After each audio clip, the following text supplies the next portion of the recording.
Following the detailed analysis of those samples, we can confirm that the man and woman have been exposed to the nerve agent Novichok, which has been identified as the same nerve agent that contaminated both Yulia and Sergei Skripal. There was a strong indication that the decline in their health may have been connected to a contaminated batch of illegal drugs. This formed our initial working hypotheses. I came round at 11 o'clock in the morning. There was a load of ambulance parked outside, the door was open, and I seen Dawn getting taken out on a stretcher, and she didn't look very well at all. There was a thing in her mouth breathing for her, and Charlie came out upset and he explained what happened. He said that Dawn was complaining of a headache, so she went to have a bath, and then he heard a thump in there. She was on the floor having a fit and foaming at the mouth. He was packing stuff to get ready to go up to the hospital, and that's when he started sweating really badly, so he had a shower. He said he felt he'd been poisoned and that. And then he was rocking against the wall making funny noises, and his eyes were wide open, glazed red and pinpricked. Both of these patients remain in critical condition.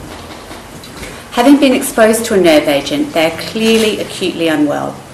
We will continue to keep you updated on the condition of all these individuals while respecting the privacy to which they and all our patients are entitled. We have seen other members of the public who have come to the hospital with concerns about their health following this incident. We have carried out appropriate tests and none of these individuals have needed treatment. The working assumption which I mentioned is that this couple, in terms of becoming ill, being poisoned, was not associated with any of the sites from the previous investigation. Based on current evidence, the risk to the general public as a result of this incident remains low. I understand that people in Amesbury and Salisbury and those who've recently visited the area will be concerned about this incident. I would, however, like to reassure you that it is safe to continue with your daily business. I've got 2 children. They're of an age now where they're out and about, going to local parks and things. I've had a talk with them this morning. Don't touch anything. Don't do anything. Wash your hands. All of that sort of stuff. But I think it's part of life, isn't it? These things happen all over the world, all of the time. And I just hope that they can find some answers and clear things up for us so we can get back to normal. My main concern is how they come into contact with the agent, where and when, because obviously if it's still a trace from Salisbury, it's a bit nerve-wracking, isn't it? But I'm not too worried, as the police have said, as safe as can be, so I ain't too worried at the moment. Although Novichoks are quite persistent, they maintain their toxicity for months, whereas older nerve agents only last for hours and possibly days. So 3 or 4 months down the line, one would have thought that they would have lost their toxicity, so there is a slim chance. That is not the case here, which is why so many precautions have been taken.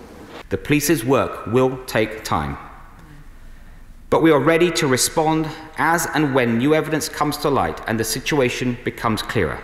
We have already seen multiple explanations from state-sponsored Russian media regarding this latest incident. We can anticipate further disinformation from the Kremlin, as we saw following the Salisbury attack.